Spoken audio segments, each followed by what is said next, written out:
Good morning, everyone. Welcome to the Euro Trade. I'm your host, Market Stalker D.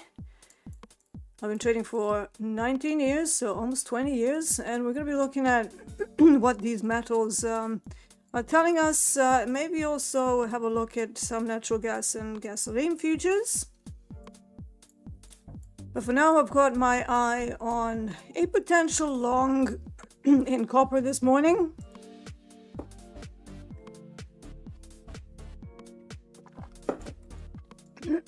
Now, before we begin, there is something that I need to tell you. We have restricted and limited some of the metals based on ongoing volatility and margin requirements to protect both the traders and also the risk for the prop firm itself. So we are now limiting the contracts on micro gold, micro silver, micro copper, and micro natural gas to 5 micros, 10 micros, and 15 micros respectively, depending on the size of the account. So if you've got a 50K, you can only do up to 5 micros on these. If you have 100K, you can do 10 micros, and on 150Ks, you can only do up to 15 micros. So trading metals and nat gas is back on the table. Not that nat gas was restricted, I don't think, but it's been moving a lot, and because of that, we need to make sure that we're controlling the risk. So just be mindful of that. Don't go, plowing into like 20 micros and 30 micros in those products, because they will probably just say, computer says no, and you won't be able to enter. And with that in mind, I might just stay on the combine here whilst all of these issues are in place. I've been working on a way to scale into the positions better. For 2 reasons. First of all, that's always been my pain point. I was always somebody who maybe had a scale in of around 3 attempts. So one of them would be inside the level after the initial position, and then another one would be when the market starts moving. And I've always had a bit of an issue with that. So I've been working on a whole bunch of data to see if I can somehow maximize the profit while minimizing the downside. Something interesting that I figured out whilst I was doing this is also I was calculating the blowout potential depending on the size that you're trading. So specifically on copper, even RBOB and nat gas, those are my 3 chosen products at the moment, for this week anyway, I figured out that you really shouldn't start more than 5 anyway on a 4,500 maximum loss, and then you really shouldn't add more than 9 up to 9 micros, right? Why? Because anything else massively increases the probability of a blowout. Now, keeping it reasonable, aiming for 6 to 9 trades per day, so 3 trades per each product, even though I generally don't do that many, but let's say like 9 setups per day. It came up with some very interesting numbers, and it also came up with the data came up with some interesting scale-in points, where I've always known that you have to start with a multiple of micros or multiples of minis, and then add 1 at a time. That way you don't mess with the average too much. Now, what I've seen people do, they start with 5, then add 5, and then add another 5, as it really massively starts moving in their direction. And I've always had an issue with that, because your average is miles away from whatever the initial trade wanted to do. And whilst that can happen, that can work in heavily trending markets, trending days, just keep in mind that true trending days that don't have any ebb and flow to them, they're just going to keep going in one direction, they're super rare. They're like 8% of the time. So this way I'm trying to find, a middle ground, a sweet spot of how we can kind of maximize those positions without increasing risk of ruin. That's the bottom line of what I've been doing, and I've always sucked with doing that. So now I'm trying to use data to help me get better at that. There's always stuff you will be working on even after many years, and one of my issues is that over the years I've just gotten used to trading really large accounts. So any sort of outperforming based on adding things, adding like the contract size and you know, walking that fine line between too much risk of ruin and not enough size, that sort of went out of my head, because I was like, well, you just trade, you know, X percentage of whatever the account balance. But that kind of defeats the point of prop, doesn't it? You want to trade with more size. So I'm just trying to solve that problem and to see how my experience doing that feels, because, you know, obviously you have to feel pretty decent when you're in a trade without any emotions, without, you know, wanting to close the trade because you're massively oversized, without having to watch every tick for tick, because that would be the first sign that you're in with too much size. You can't get your eyes off of the price, because you're like, and that's a form of emotional dysregulation and a form of not being able to let the trade do what it needs to do. Now, I typically do 2R multiples by default. Will I get that down to 1? Will I take the trade off early? Yes, of course. If it's a range day, if we have nothing else, I will take the 1-to-1s. But I generally stick away from negative risk reward.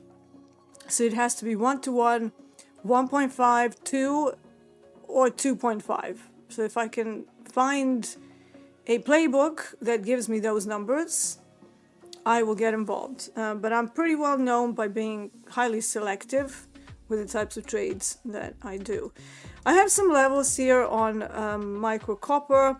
So we've had the Asia low, which wasn't taken out in a liquidity sweep. That could come in at some point later today. But when the liquidity sweep doesn't happen between 6 a.m. and about 8 a.m. really, it probably won't happen for this part of the session. Obviously, once the pre-market COMEX kicks in, we have the expansion of the volatility and all that good stuff. But right now, I'm actually looking at fading the initial balance extension. So this is the initial balance high.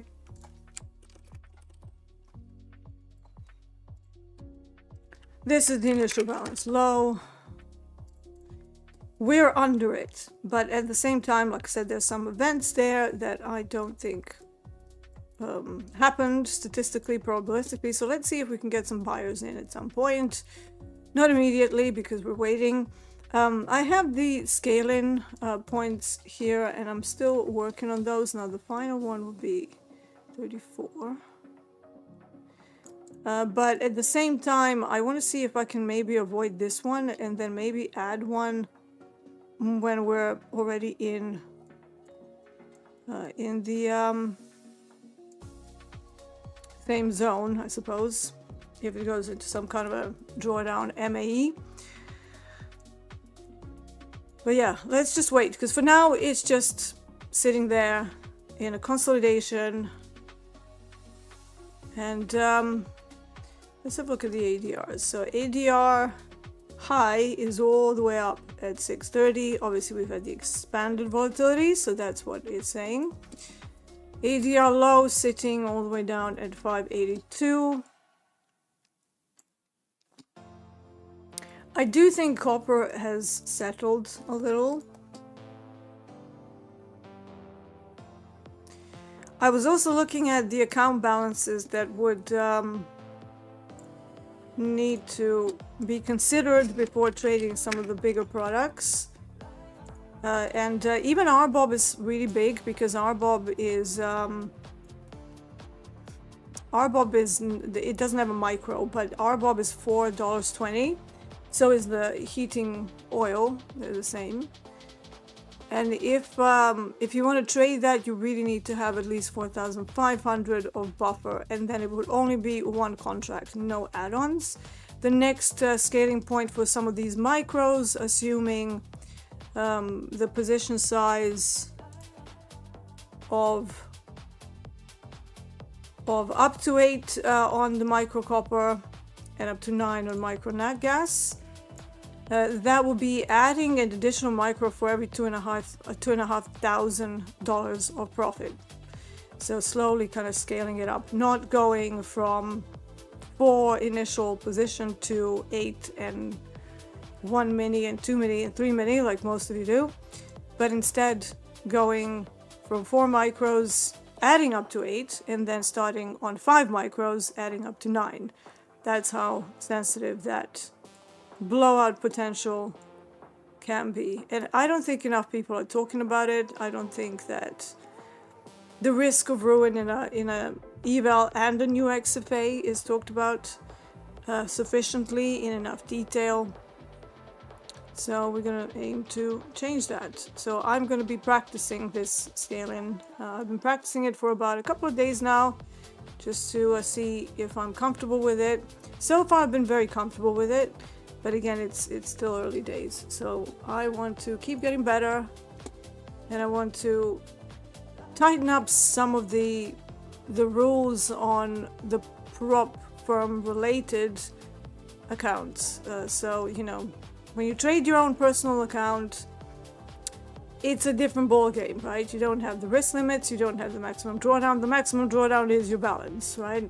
So whatever that is, you can, you know, with enough balance, you can scale down quite conservatively, and then just keep going.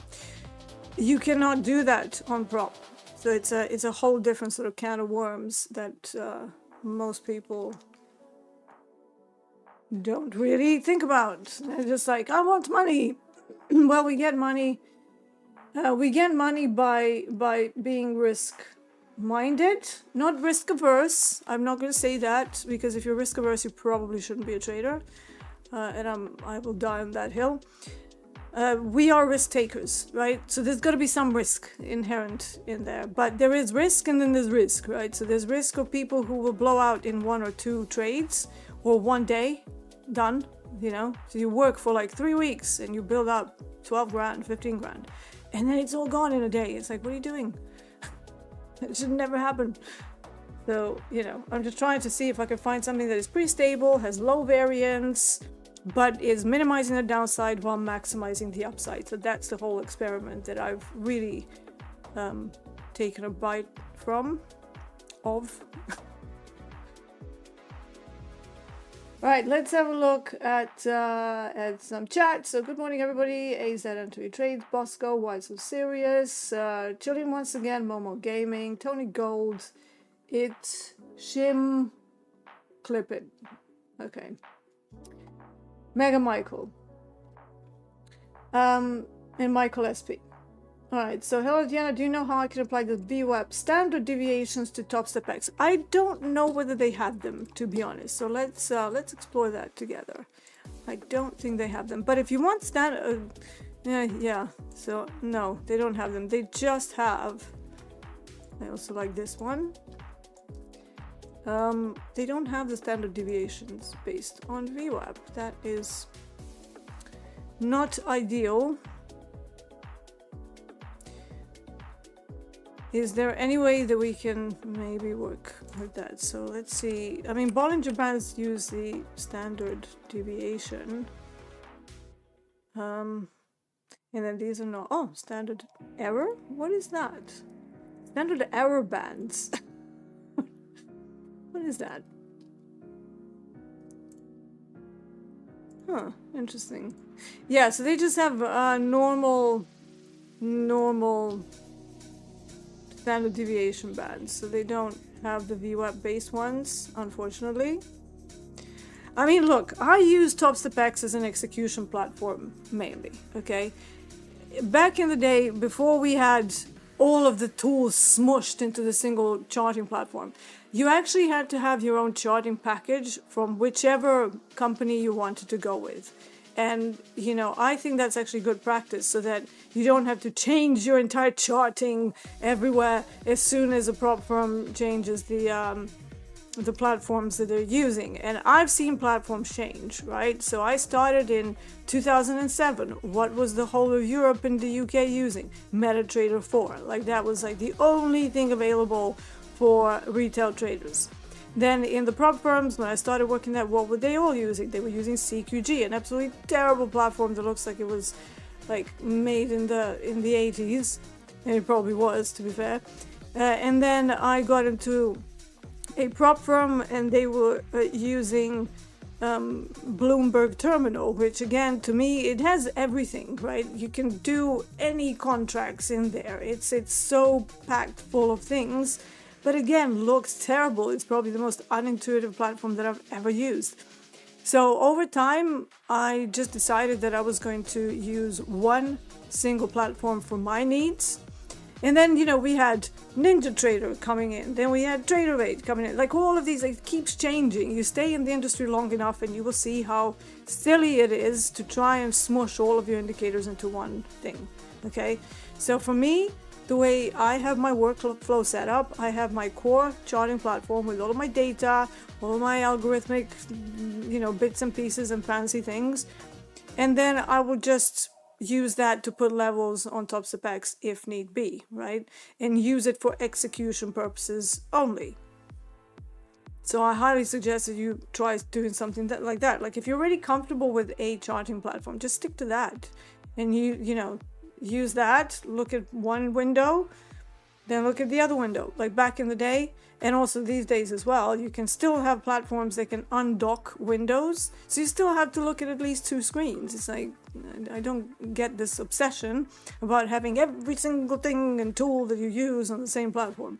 So yeah, I have, for example, my platform here, right? So that's where it has all of my data. It has my weird volumes here. It has the session ranges. It has, you know, the supply and demand on large time frames, small time frames, however you want, the TPO profile graphically. And I use that, right? And then I will just pull up levels that I have in order to see where the hell I am, right? So if I were to smush all of this, I call it the gamma levels and the TPO profile and, you know, the different ADR, ASR calculations in that little window at the bottom that you saw, it would be too much because I already have it on one of them. So all I do when I'm looking at TopstepX is put down some important levels just to have them in my visual, you know, to have them in my sights. And then I will still look at the other charting platform and then, you know, flip back when I need to manage a position. And to me, that's actually cleaner. It's a cleaner way of doing it. Yeah, if you have volatility bands already on like TradingView or wherever, just use that. And it's the same data, same everything. AZ Anthony Trades says, any good suggestions on strategy building information, any good strategies you suggest? No, I can't suggest any strategies to you. I can suggest my experience. So I found that when it came to intraday, my situational awareness was hugely increased once I got to know market profile. Why? Because it tells you what is happening at the moment. It tells you where we've been as well, which is kind of something that we all know. But it also tells you how the auction is developing, whether it's strong, whether it's weak, whether it's medium strength, right? Right, they're trying to turn it around here. What I don't like is even if we stay in a doji, I don't like this because this is a like it can end up as a hammer, but I don't like wicks because they tend to, unless they are happening at Asia low, they tend to be taken out. They have a very high failure rate for reversal intraday. Maybe if you find them on a really big time frame, you know, because then you have so much more trading activity in there. But here I want to see another sort of consolidation. So we want to see some sort of basing, or we want to see a smash through that Asia low and then a reversal. Not seeing any of that, but I'm still want to be long. We'll just see. We'll just have to wait how it transpires. I'm going to park silver for now because it's absolutely insane.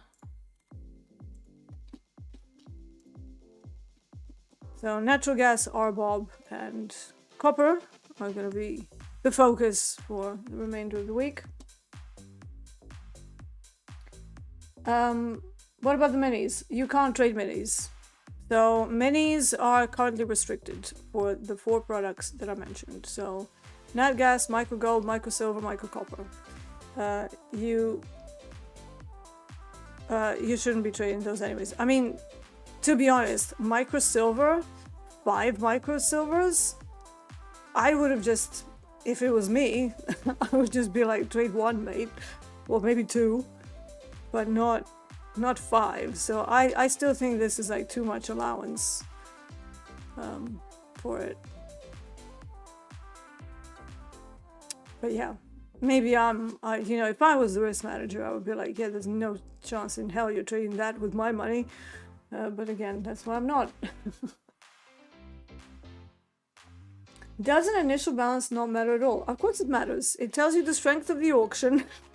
It tells you how far away are we from that initial balance range. It tells you when you don't leave the initial balance range. It's very likely a range bound day. Like if you spend the first 2 hours and the market doesn't even pop outside of the initial balance, don't go looking for breakouts in the same direction unless you have some sort of a release, the external factor that might actually get there and give it a push. But outside of that, if it hasn't extended the initial balance after 2 hours of active trading, that's a range day. So adjust your expectations, right? Don't go looking for sustained auctions. Look for the failure of the auction once they pop the initial balance and back inside. All right, the 15-minute time frame is starting to look a little bit better. It seems very arbitrary. Again, it's not arbitrary because you're not basing it as a trade location, you're using it as situational awareness. And here's where the entirety of YouTube has got it completely wrong, bar like a couple of people who are already market profile specialists like Merritt Black and the likes.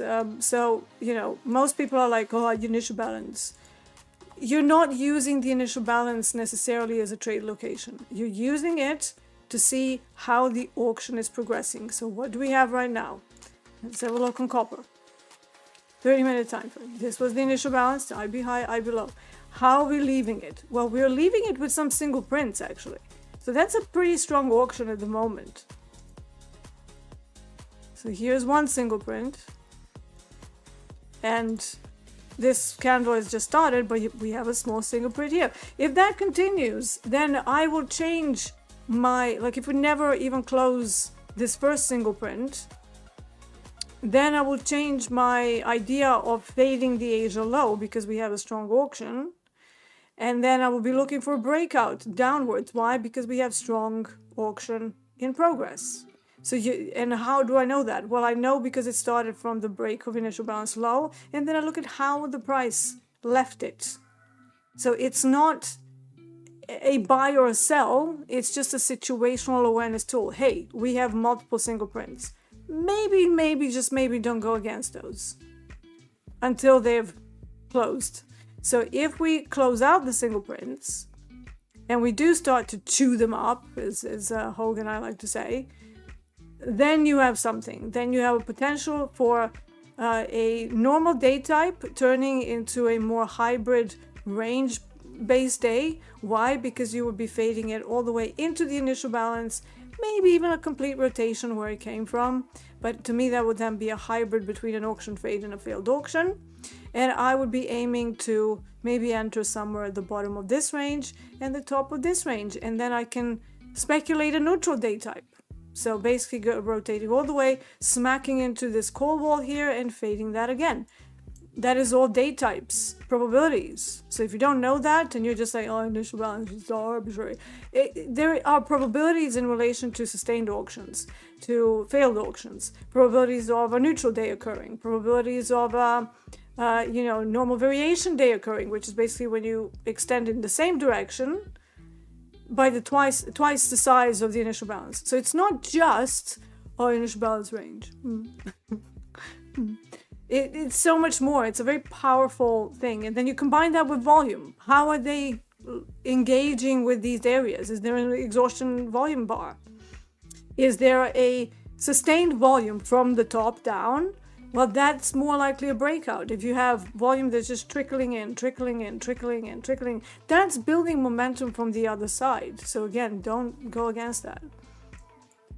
So it just tells you additional information. It's just information, right? It's a TPO profile is a vertical histogram that distributes price and time in a particular way that is visually easier to digest as humans.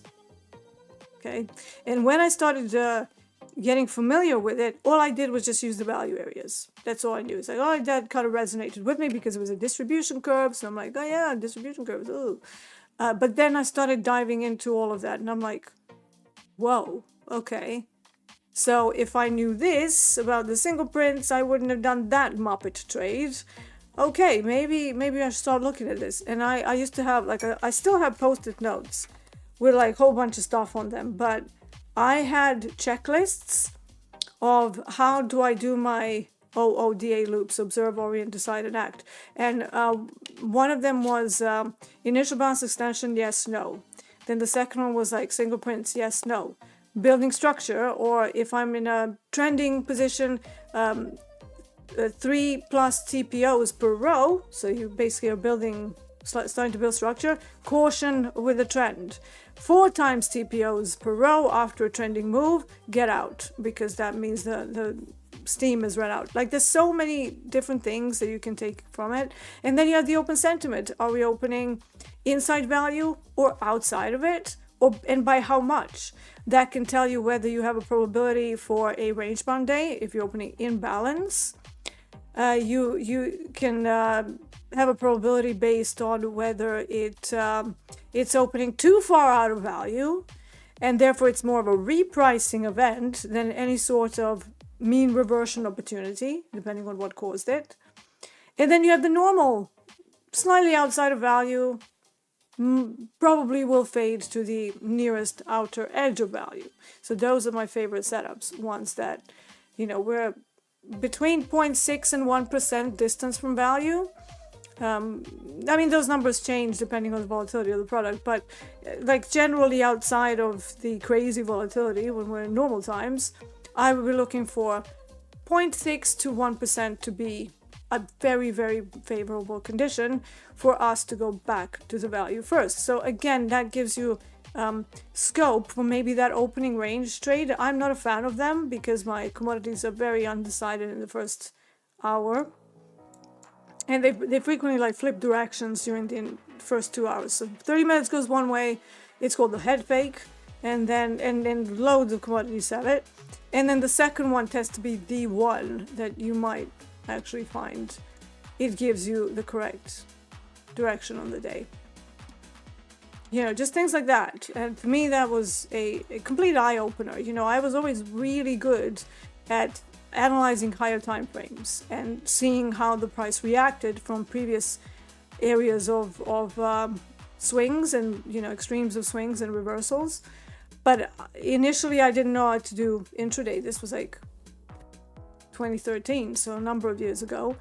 But I've already made enough money as a swing trader to know that I could find a way, right? So to me, when I'm talking about strategies, I always say to people, just have a look at profile, because profile to me was an eye-opener. I don't use it the same way as Dalton, and I've modified things. I've taken things that worked for my products and I've chucked out things that didn't, and then I added a couple of more things. So for example, he never had the concept of auction fades. And to me, I've kept seeing these days when we go all the way down and then we settle, we reverse, and then we start going back up. So the auction was successful. It didn't fail. We're way below where we needed to be. But now we have that smaller mean reversion that can also be a very good... There's a plane or a helicopter or something flying over my house. I don't know if you can hear that. Hopefully not. So yeah. So auction fades were not defined in his thing. And then also 3i days. I actually found that I like to go against the 3i days. He's like, oh, you can safely leave it overnight. No, because in my products, and I tested that on GBP, so pound, I tested it on crude oil, on metals. 3i days just don't work. Like, they always have a bounce after the 3i day. So, 3i day is basically when you open up inside the value and then it goes into a run. And then in equities, I can totally believe that that is the beginning of something else. But in commodities, it's just a reason to fade it, right? And over and over, I kept trying, and I was like, okay, that doesn't work in my products, so I'm not going to teach that. And in fact, I'm going to maybe mention it, but I'm not going to include it as one of my playbooks because it doesn't work, right? Good morning, D. Can you please look at NQ whenever you can? It looks like a setup for a nice RR to the downside. Look, I'm not an NQ trader. Again, this show is supposed to be about alternative products, not about the product that everyone and their dog likes to trade. I think you have enough YouTubers who look at it. I think you have loads of people on Topstep who will provide levels of interest. I'm not interested in NQ. I'm not going to waste my API points trying to get the levels on it, because it costs money every time I ping an API. Obviously that chews up some tokens and stuff, and I'm not doing that for NQ. I'm sorry, I don't think it's worth it. So yeah, sorry about that. But you have like hundreds and thousands of YouTubers covering NQ, and the entire daytime show is NQ specific and focused, so Why on a combine? Because I'm testing out a new approach of scaling, and I don't want to do that in the accounts that matter. So, for me to start scaling up, changing the way I'm doing the execution, that would be the dumbest thing in the world, right? To like go into an XFA and just go, I've never done this before, but I'm going to do it now. So you practice, just like a musician practices, right? So you practice outside of the pressures of actually being on stage in front of an audience and playing a song from the start to the finish. You basically go looking for areas that you can improve, both as a musician and as a trader. And I think that the positions and the scaling, I can improve more if I just have a more systematic way of executing the add-ons. So I've been working on that. I started the stream talking about it. You obviously joined late. And I've crunched a lot of data. I've been working on that probably for about a week because it was bothering me. I was like, with all of the silver moves and all the big days that I've had, and I'm like, this is too much risk. It's like, yeah, okay, I ended up like 4 or 5K on the day, but bloody hell, like the variance was bothering me. I'll be honest. It was bothering me. I was like, I can't have this, like, if you lose one trade, it's like down, whatever, 800. And then you win the other one and it goes like 1,000,000 ticks in your direction. It's like, oh, it's great. But it's just that variance, the jumps were like making me uncomfortable. And I'm a very data-driven trader. So if that is making me uncomfortable, it means that at some point I may start making mistakes because I'm not sure how that works long term. So this is my attempt to try and lower the variance and have something that will give me confidence in the fact that I will have like a very low blowout rate over a year, right? So if you can get it down the risk of ruin to something like 8%, 10% in the entirety of the year, then you've got something. So I'm not looking to, you know, stay in one account for like 2 weeks and then nothing, right? I have ended up in live accounts twice now, and the last one they pushed me into live after a month. So now I wasn't happy with the amount of balance that they transferred me in. So I want to make sure that I'm maximizing profit potential, minimizing downside, minimizing the blowout risk, but still making sure that I have the potential to effectively rack up a bunch of cash in a short space of time, because I know that they will push me into live again. So I'm just trying to formulate the year and how I can get all of this you know, comfortable with the scaling in, and that was a huge pain point. So me scaling in into a profitable trade was always, I was always uncomfortable. So I'm trying to get comfortable with it. That makes sense. And, you know, I'm just sharing my, you know, my thoughts and what my process is like. And I cannot be scaling in without knowing exactly which points will not mess up with the overall average of the entry, because that annoys me terribly. So right now I've worked out a system where if I'm using 4 micros as a starting point on a 55 tick stop on copper, I can add 1 at these points. This is why these markers are here. So 10 ticks, 18 ticks, 26 and 34, where the plus or minus depends on the direction of the trade, but it will still be the same. And you add 1, 1, 1, 1, no more. So you go from 4 to 8. That's the final scaling point. And then you still stick to the 2R multiples, the same one from the original. Now this only increases the overall tickage on the stop loss from 55 to 61 ticks, which is a minor increase. And, you know, that's a difference that on a trade per trade basis, you kind of lose 17% to the risk reward, but you gain on expected value over time. Does that make sense? So you kind of take the little bit of you know, shave off, but you also have the reduced downside, and the actual net risk without the scaling. Let's say you're just outright wrong. So you're in with 5, or you're in with 4, not with 8. So you're in with 4. If you lose outright, you're just wrong, you lose a small amount of cash. If you are right and it starts moving in your direction, there's a cutoff point of about 30 ticks in profit where it becomes a little bit difficult for copper to completely go back the other way. So I still have time to take it off even if it starts to go wrong whilst I'm in a full 8 lot position.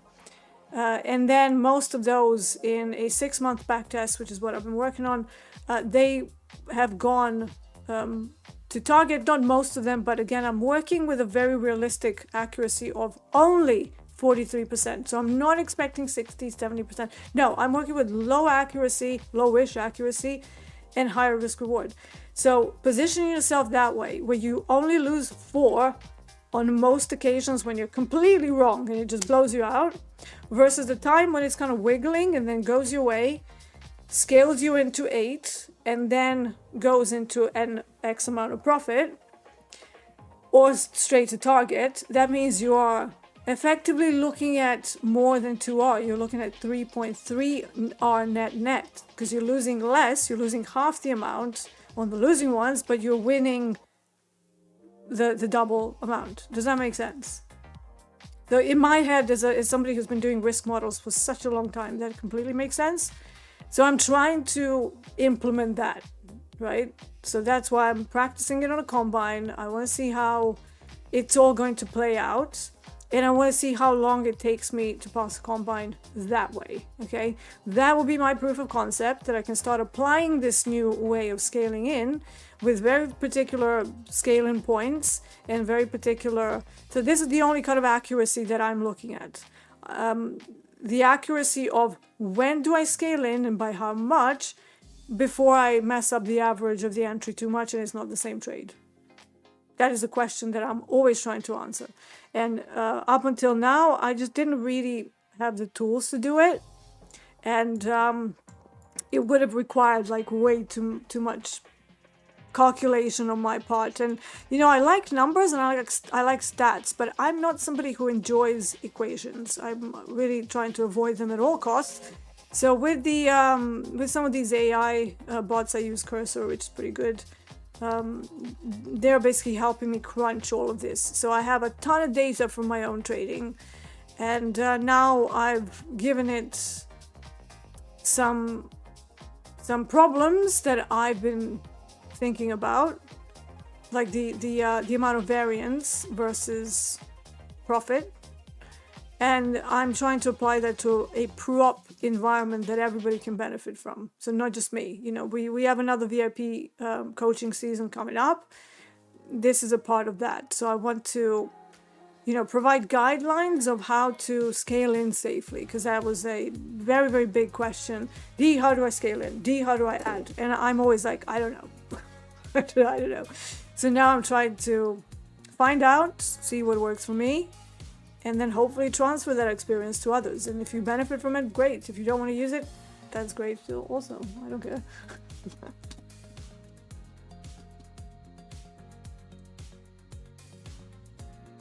All right, Yarden says, I had my first XFA for 3 months. That was great going. And got my balance to 2,000, blew it in 1 day. I didn't lock my risk settings. Learned my lesson, passed another combine, locked $250 on my XFA today. Yeah, that's exactly what I'm talking about here, right?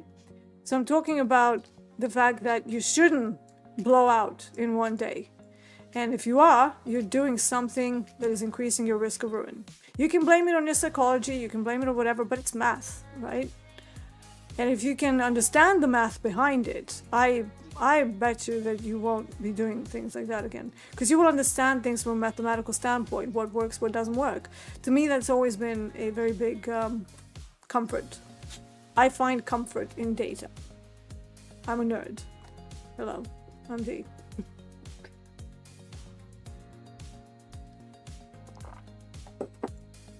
Right, some signs of life here. So let's see how it looks on film. Oh God, it looks terrible. Spike one way, spike the other way. This is a terrible setup. Yeah, I don't like this price action at all. All right, let's maybe have a look at nat gas, because it might be a better option. I've been having some really nice day range fill nat gas trades. I haven't done the levels on the options chain yet, so let's go and do that.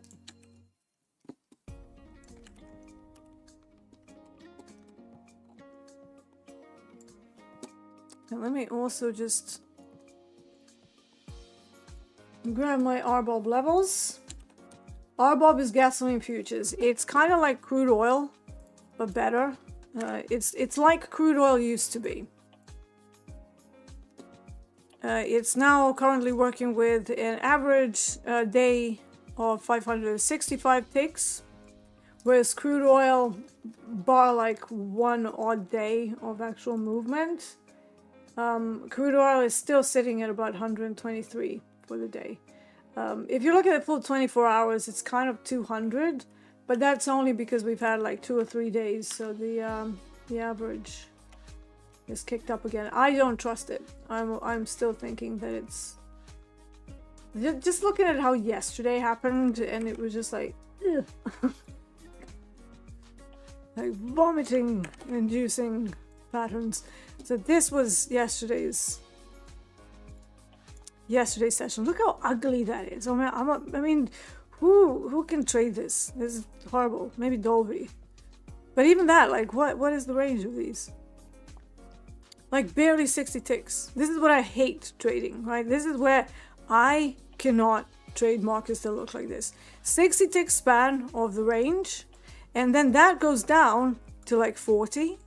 So you're working with a range of like 30, 40 ticks. And then there's a little bit of life. So there was some news. I think somebody was talking. So it pops.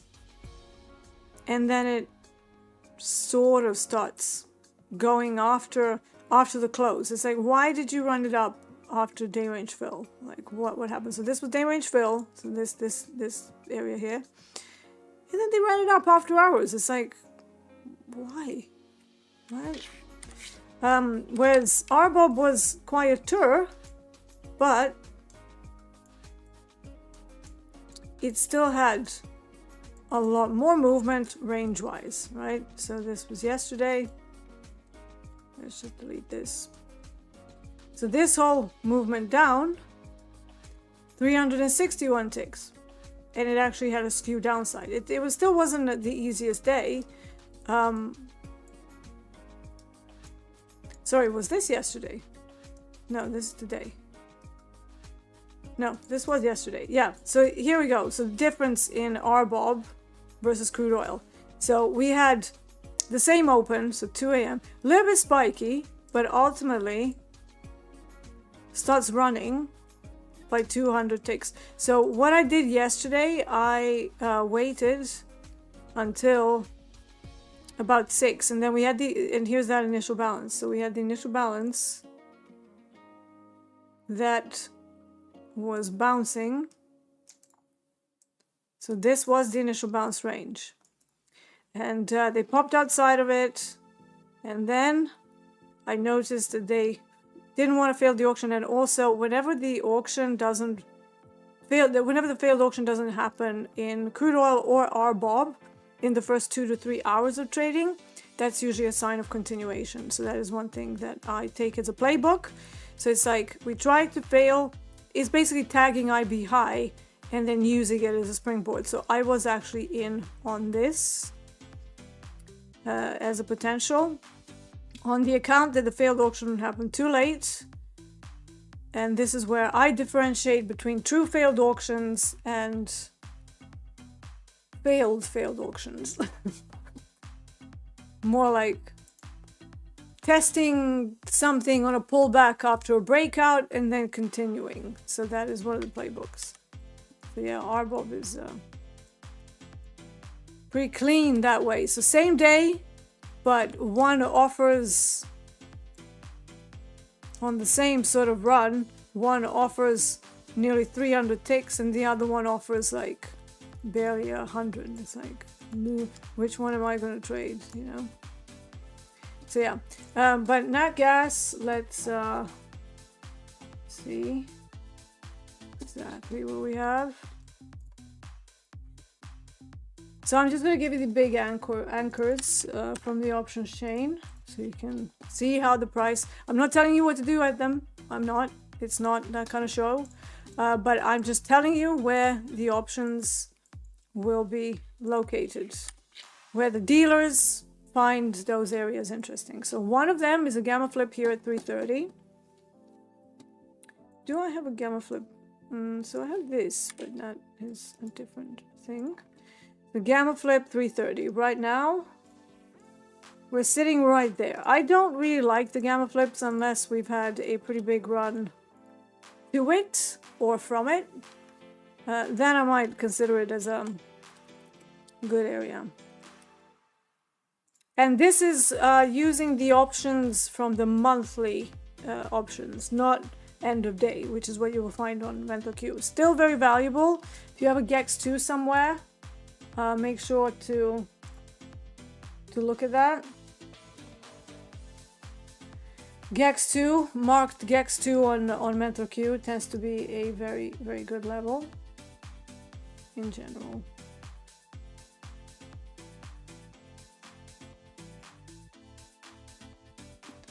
And let's have a look. Yeah, I feel that this gamma flip is kind of middle of nowhere. So again, we need to either fall or rise in order for my thing to kick in. So there is GEX2 at 320. And to me, that's a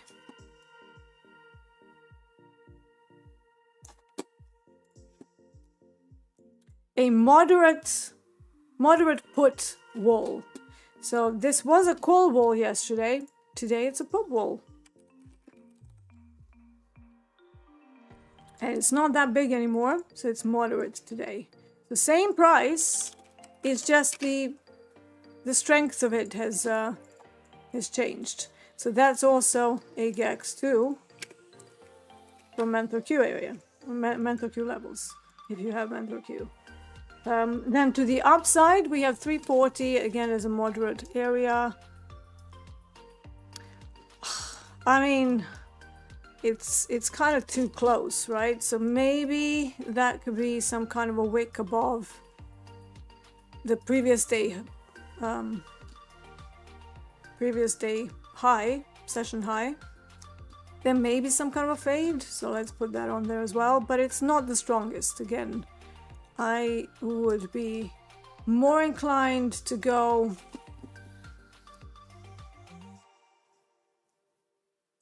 into an overshoot of 350 towards the ADR high, which is at 3,567.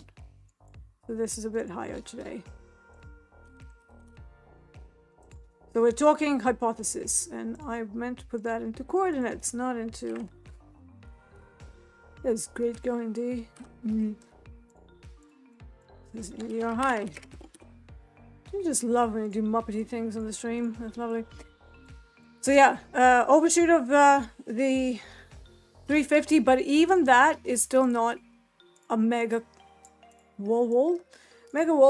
So it's a moderate put wall. So all of them have now gone into puts.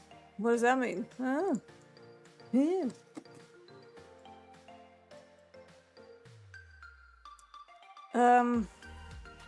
Yeah, interesting. So probably a lot of like hedged positions to the downside after all of that madness we had. So one of the setups, so smash through the previous day session high in a reversal, maybe if the time of day is right. Like let's say we're sitting somewhere close to the euro close, so London close is upon us, and then we're somewhere around 340. That's maybe something to consider. Again, we could just run through it as well. But at that point, looking at the gamma flip area, it's probably still going to be in a stabilizing mode. So some mean reversions, however short-lived, if it starts to run, they're still, they're still definitely in play. Now, if we start to fall, I still have this 3 evens level, right? And it seems like it's like really far away, but it's actually not miles away from the ADR low, which is right now in expanded mode, sitting at 3057. So this is your range for the entirety, statistical range, not like, oh, the gun to the head, is this going to reverse? It's a statistical range. And again, just like any level, you can derive information from it. If you have an outlier day and it just keeps melting through it, completely ignores it, and I use the 30-minute time frame to figure out whether it's ignored or not. If it gets ignored, we get a big move down. That's an outlier day. Okay? Now, typically when you have already a massive move down to it, you have a lot of space in the day before you hit ADR low, meaning that Asia has not smashed it down. There's a very high likelihood that somewhere in this zone you are going to see a bounce, but it's very timing dependent. So it has to be happening not at a random time. It actually has to happen the way I do things, using time of day as a level concept. It has to happen in the 90-minute period from about post NY cut, which is after 9 a.m. Central, into the euro close, and right after. So if I don't see a signal for reversal there, I will stay out completely until about an hour to half an hour before settlement for NYMEX. So that would be in my time zone. It's from 6:30 p.m. up to 7:15. So if I can find a setup there, that would be great. And in Central Time, that would be 12:30 p.m. at the latest to up to like 1:15 p.m. So That's like my second window when I would be looking for setups. And whenever I'm misbehaving, if I trade outside of those windows, it just doesn't work well. But if I'm behaving, it's like clockwork almost. For me, at the very least, I can read the market at those particular points of time incredibly well. Some of the other times I feel like I don't have enough data, but that's what we're working with, right? We're working with 3057 as a range, big 3 evens level. So even if we get to ADR low with the amount of volatility that we have in nat gas, if we're already at 305, I don't really see the reason why they wouldn't just smash it into 3 first, maybe overshoot a bit and then reclaim. That's something that can happen. And to the upside, we have a couple of pain points. And also, if we go below gamma flip, that's going to change everything to a negative gamma environment. So the dealers will have to keep selling in order to maintain the delta neutral state. That means that this GEX2 level probably won't matter much. It's a moderate level anyway. And in that case, it's not like a major support or anything. It only held from like last night. Not quite enough time that has gone by in order for me to call that a decent demand area. So therefore, if we ever start running towards it, if this gives way, we definitely have a higher probability. I'm not going to say like, oh, 100%, nothing is 100%, anything can happen. They could smash into GEX2, overshoot it, reclaim it, and then keep going higher. That can happen as well. But it's just because the gamma flip is here. Contextually, if we start to go lower than GEX2, I would expect them to at least tag ADR low. And then the big boy at 3 evens. So this is like a mega area there. Let's put a little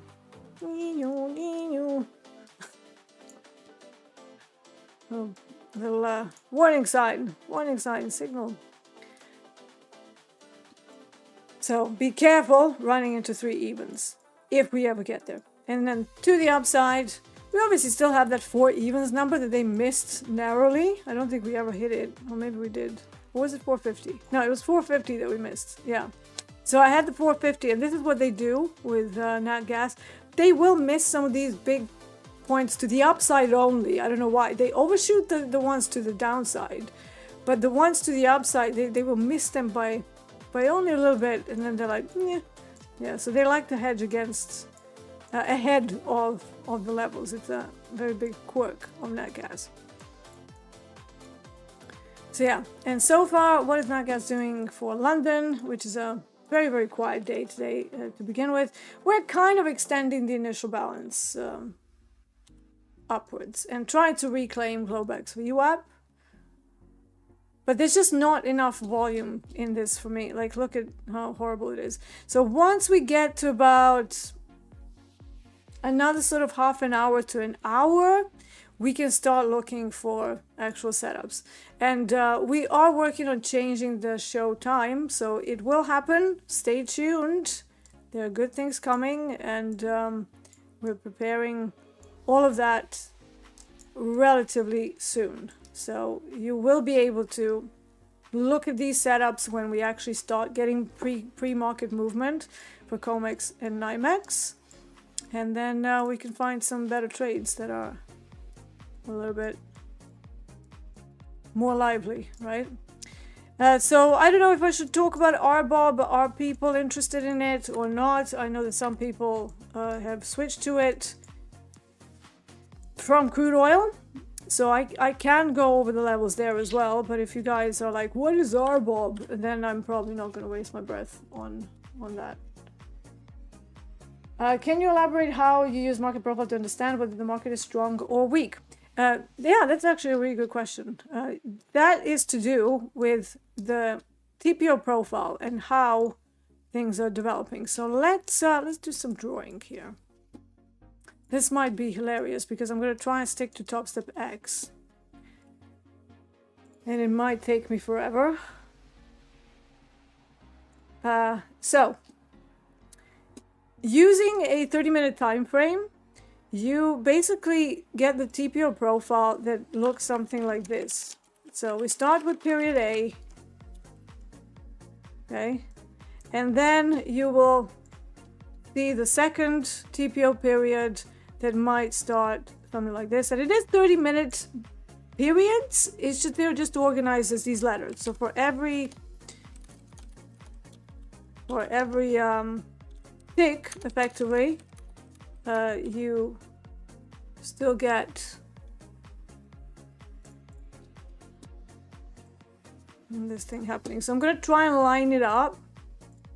Yeah, I've never done this before, but I'm going to try and line it up with the 30-minute bars. So this would be your A period, right? And there's too many A's. Too many A's. There used to be a Flight of the Conchords, and they had this song, Too Many on the Dance Floor. And because I've got 8 dogs, I always sing, too many dogs on the dance floor, too many dogs, too many dogs. But it's not dogs, it's male appendage. Yeah. So for every 30-minute period, you will get a letter, right? How these letters overlap, and you could argue you can see this on a normal chart as well, but I don't know, somehow you miss clues when it's on a regular time frame. Once you see the big drop, like this was C period now, and if we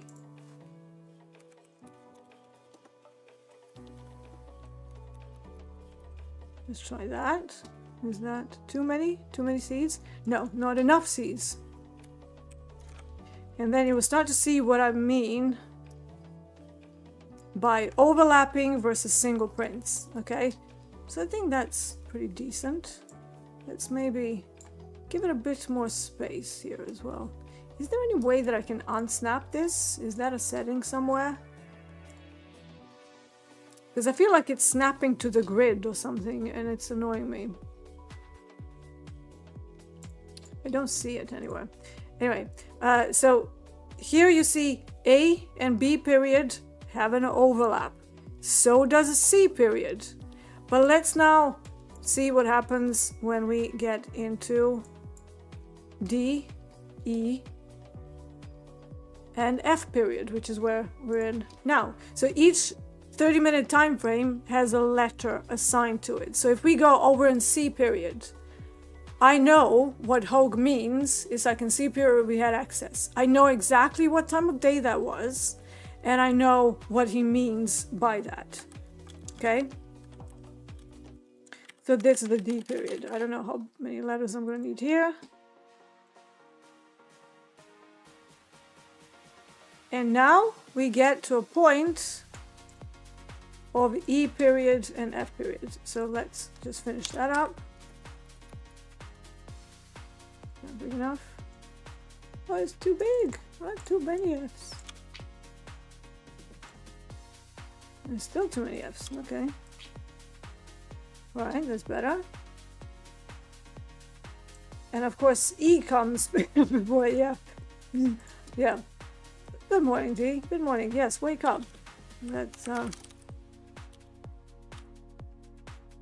I already did E. That's hilarious. This is where you can see I'm not a morning person. It's because, you know, can't do it before 12 p.m. Okay. So, now, this is what the TPO profile looks like when it's split. So what does the actual TPO profile mean? It means that they smush all of these into a histogram that is basically telling you the story. So all of these get smushed together, right? So this one would be suddenly having a B below. Is that enough? And then these would be empty. No, sorry, these would be empty. I'm trying to write a TPO profile without yeah, so that's better. So that's starting to build like a distribution curve. And then the same thing here. So we have, let me just have a look. So this will be an overlap between that, and then this one needs C and C.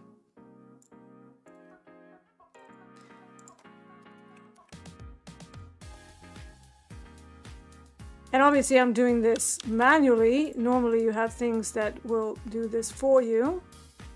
All right, so now you can see the single prints. I'm not going to keep doing this because it's going to take forever. But basically you can see that here, where the B and C's have overlapped, that builds structure. Why? Because we have 3 TPOs in here. But then we have this drop between C and D period. And then they build again. So this can go this way. I'm not going to keep doing this, but you know, this is how the profile is created. They're effectively smushing the letters into a vertical histogram, and therefore that tells you whether you have space between the TPOs or whether the TPOs are getting close together, building thicker structure widthwise, right? So it's getting wider, and that means that there's structure there. What does structure tell us? It tells us that the auction is not that strong because we haven't pushed into these like big single prints. Call them F3Gs, call them whatever you want, but I know them as single prints. So this would be a single print, but we've now taken the single print. Why? Because F period is not chewed into them. So therefore, if I had the profile telling me these 2 Fs would be now chewing up the single print, like Pac-Man, right? Pac-Man, remember that game? That was when I was a kid. So maybe people don't remember. So now that you know that, I'm going to show you the TPO profile here. Now, I like it this way as well, because this is exactly the same information, but only as a visual overlay. So look at this, A, B, C. So we have 3 TPOs per row, indicating that wasn't a strong auction. Then we had the single prints. If we go back, you will see the single prints stayed here. And we had some excess, which means a buying tail or buying wick. That's called excess for some reason on profile. And then they chewed up the single prints. So if I go forward, there it is, F period chewing up the C single prints. So that's what I tried to smush in here, letter by letter. So if you have space between them, if you have multiple single prints, you have two sets of single prints, try not to go against that until at least one of those single prints is closed, done, dusted. That means that you might have a mean reversion in place, and the strength of the downside auction is probably waning because they don't have the power to keep going. Some days you have slower auctions that are single direction, but they keep building the structure. They keep building 3, 4 TPOs, then making a move, then coming back up, then building. What's that? That's a medium strength auction. Does that make sense? That's how I look at whether the auction is weak, strong, or moderate. Very, very straightforward. There's nothing that you don't have to think. You're like, well, is this a strong auction? No, it's like, it tells you, right? It tells you. That's why it's so simple in that regard. Like, people think that it's like super complex, but once you get over the meta language that they use, you actually realize it's like super logical, totally based on distribution curves. And you're like, right, so we've come away from the distribution curve. Now we've got excess, that buying wick. Well, that could mean that we are establishing a range. Are we building TPOs? Yes, we have 4 TPOs per row now. If you get down into the C, D, E, F, that's 4 TPOs per row, right?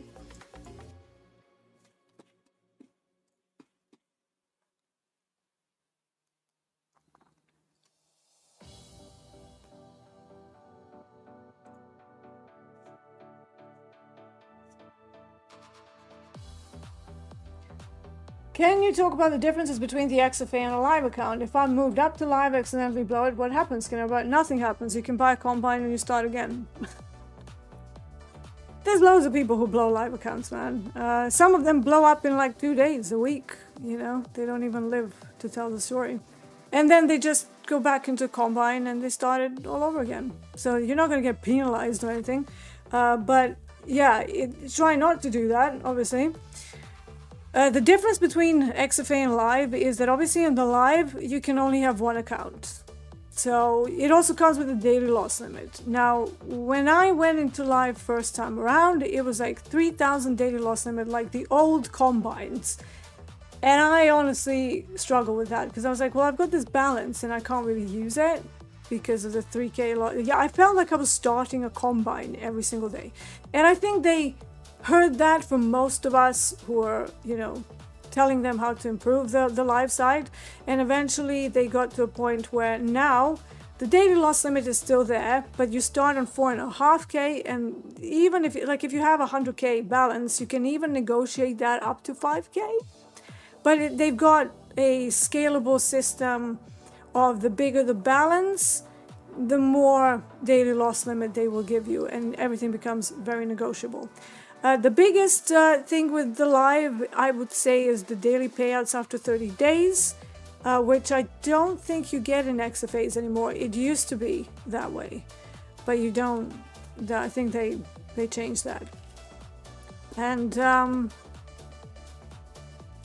yeah, it's definitely an adjustment. You know, I like to have multiple XFAs to account for, you know, different parts of the day, because obviously I do this. Sometimes I trade Asia. I have strategies that are for RBOB and natural gas. I have strategies that are metals only, so I like to kind of, you know, diversify. But with the with the live, it's all in one account. So if you do well in one session, I found that, like, let's say I found a really good trade during Asia, I kind of don't want to trade the rest of the day. So it's like, well, I've already made the cash in the live, and now if I, you know, lose some cash in the afternoon, then all of that work is gonna be, so I'm I become like really nitpicky in the live, and I'm like, oh, I did one trade, oh, that's enough for the day, just purely because there's no flexibility, and vice versa. You know, if I've lost money during London, I then don't necessarily want to keep trading it, because I want to keep the losses small. Does that make sense? So, you know, it makes me like, it does weird things to me, the live account. It's definitely a huge adjustment, because, you know, you no longer have multiple accounts. Everything has to be done in one. The sizing has to be done small as well. So, you know, whatever you were doing in XFAs, you have to go down to, because of the daily loss limit, you can't use the entirety of the balance. So you have to start all over again in a way. But, you know, that's not necessarily a bad thing. It's just a different ball game. And I don't think many people are aware of that.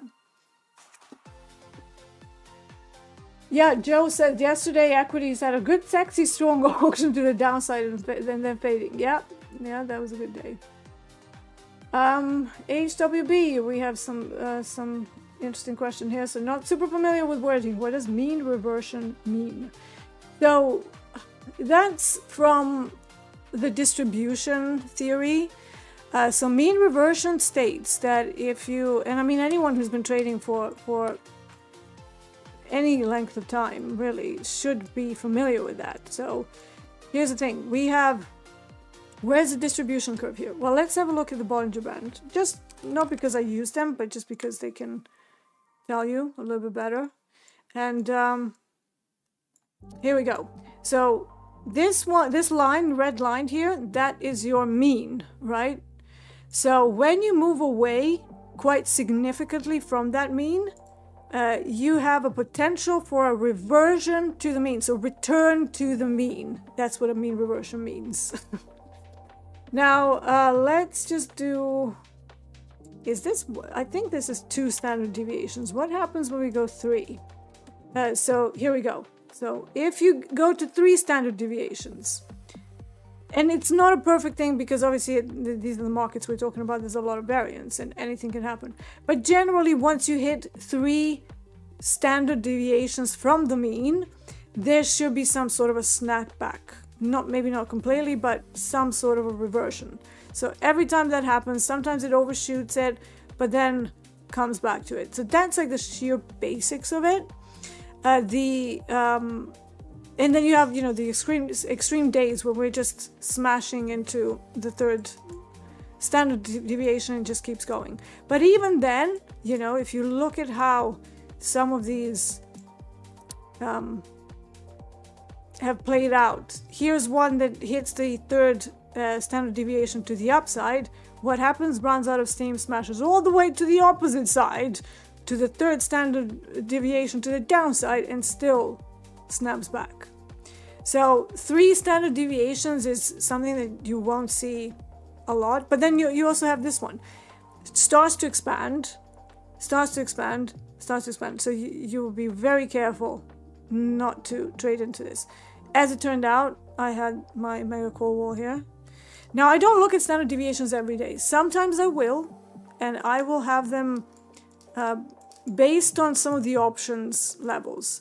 So instead of having a random price point that starts the calculation, I like to kind of anchor them to a level that I feel was pretty relevant. And then I will project first and second standard deviation from the monthly options. And that gives you a statistical way of potentially fishing for where things will end. Or where things just go completely insane. That could happen too. But that's your mean reversion. Hopefully that's pretty clear. So it's basically something where you have one mean. So it's a measure of the middle of some sort. And then as we get further away from it, at some point, the laws of distribution says that we will snap back to it, and we refer to those as mean reversions. So I'm a core mean reversion trader. That's the setups that I really enjoy. Do I only do mean reversions? Of course not. I wouldn't survive in this game for 3 seconds. But when I see a good mean reversion playbook that matches my levels, my statistical averages, and all of that, I jump on it. So yeah. And that is not the same as catching the bottom or selling the top. It is not the same thing. There's very particular variables and very particular parameters and conditions that I need to have in order to engage in a mean reversion. Especially when we're just screaming to the downside, right?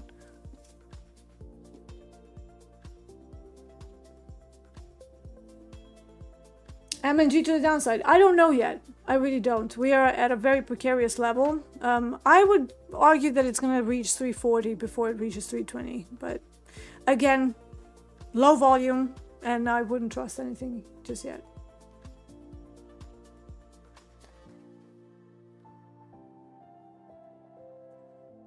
Well, I weathered 2 bad days. Trading nickels can't do that if I'm trading that for now instead of the marathon and career. Yep, exactly. Trading Nickel says, I feel way more relaxed on live. We're talking Topstep Live, not a personal account. 2 completely different things. On your own account, you don't have a daily loss limit. I mean, you should, but it's not going to be like... If you want to use a good portion of your balance, you can. Or you can be super conservative, and you can just trade very small, comparative to the size of the account. So... just to give you an idea, whenever I'm doing my big 6-figure account, I never use more than 0.35% on intraday positions. But I do a lot of options these days as well, so that's again a different ball game. We're not going to talk about that. Because then we're going to get into another can of worms, and I'll be here for a long time. Trading Nickel says, some big order resting on Bitcoin. Worth 300 per trade. Did it 3 times before he stopped filling my low limit orders. Should have taken 45 minutes. It took 3 minutes. Yeah. Is it that guy that lost a ton of money? He's back. The one that Jack was tracking, the whale that blew out. What was it? 271 million or something? Yeah.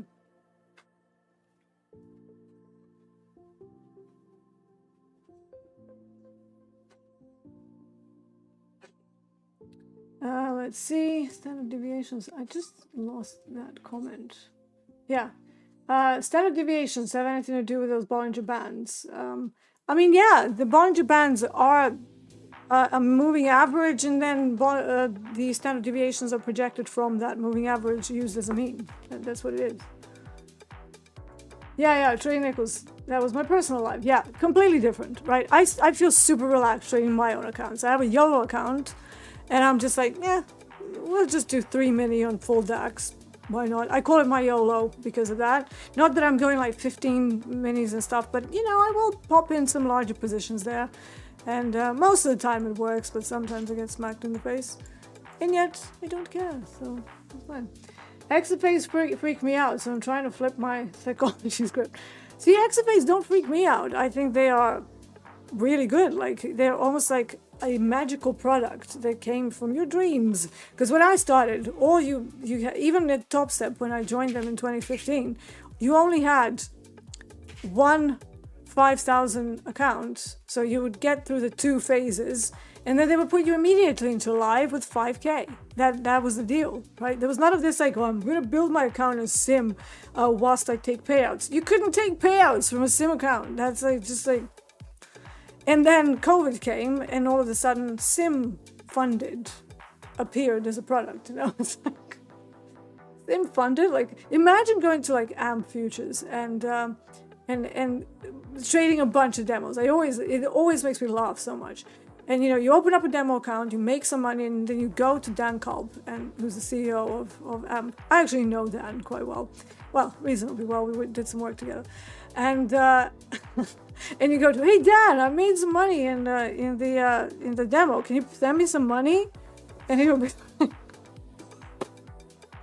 like, what have you been smoking? You know? And here we are in 2026, and all of these lovely prop firms that enable you to do that. So to me, I think it's a beautiful opportunity to both keep the costs way down, because that's important. You know, so many people in the past have blown up everything they've got and then some. Prop firms have changed that. You don't have to do that anymore. That is a huge sort of USP that prop firms have. So, you know, from that perspective, it's amazing, but it's a little bit weird to me that you can take payouts. So to me, I love the XFAs because I'm like, yeah, free money. Cool. Why not? All right, everyone, this time is slow for DAX, which Topstep hasn't added for years like they wanted. So this time is the time for DAX. But this is also the reason why we're going to be moving the show time. And yes, it's happening. It's finally going to be happening. So, you know, we just hold your horses. We'll let everybody know very soon, because we've got some amazing things that are coming. And my showtime change is going to be a piece of that awesome new era that we're planning for 2026. So it's very exciting. I will see you later for group coaching, so you will see me again on the daytime show. I'm going to wait for my time of day to come for my proper setups. So maybe something on NG once it starts to liven up in about an hour. Other than that, I'm going to be waiting for Post and my cut to practice my new scaling. And I will probably be talking about that today on group coaching. But yeah, it's going to be an interesting thing to see how I can keep this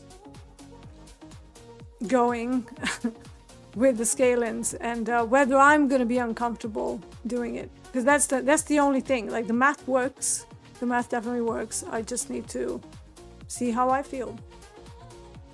And if I feel fine, and if it's actually pretty comfortable, I'm going to implement that going forward. So, scaling for copper, this is just copper related. I have different scaling points for other instruments. But copper is 10, 18, 26, 34, starting on 4 micros, adding up to 8, so not more.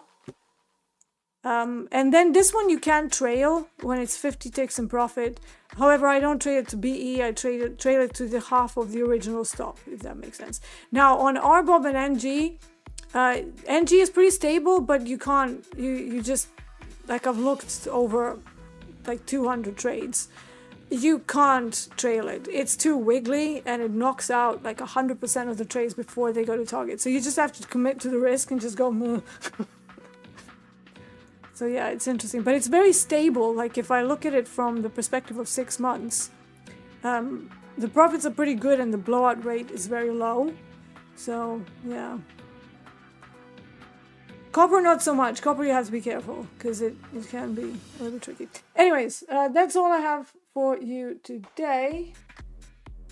Do I watch the CEIC for LME data for copper? I don't really look at the macro side of things, and I do look at copper price fixing, which is at 12:35, so in about an hour and a half. And I do look at the silver fix, which is happening in an hour. Outside of that, I'm an intraday trader. I don't need to know what the positions have done over the last 2 weeks. It just doesn't really interest me. So I will mostly just use the technicals to outperform whatever I think is happening at that time. It's a different ball game. If I was a position trader, if I'm planning to keep something, like let's say crude oil, I would call myself a swing trader in crude oil, in options. I don't really do it intraday. Whenever I pop in an options trade, it's usually like 15 to 45 days to expiry. So I need to make sure that everything is in line on the macro side if I'm, let's say, going to run a short call from 70. So it cannot be that we, have a huge deficit of crude oil at that time, because that's not going to work, right? But, if I happen to hear news about Venezuela finally building the infrastructure and that it's all going to, happen much quicker, and we're up at 70, that's an increase in supply. So I have a definite reason to run an uncovered call up there and to just go short call at 70. Let's just leave it. But for most intraday parts of moving parts of how the mean reversions intraday will happen, they are so small that they're valuable for us because our positions in relation to the ranges are very sensitive to those movements. But the big guys don't even look at that. They'll be like, storm in a teacup, right? Oh, end of day range fill. Like, I've made so much cash with the day range fill setups that happen in the last half an hour of COMEX. So much money. And yet when you look at it from the daily chart, you barely see it happening, right? So, different objectives, different goals. And so I don't look at anything outside of the profile. Maybe rate decision and PPI and CPI. Those are very sensitive for copper, because copper is used as a protection from inflation. So anyways, I'm going to call it a day here, and I will see you chickens later. Hopefully you will join us for the daytime show later on. In the meantime, this was the Euro Trader. I'm Marcus Stalker D. I will see you for group coaching. In the meantime, take care, and let's see what this Wednesday brings.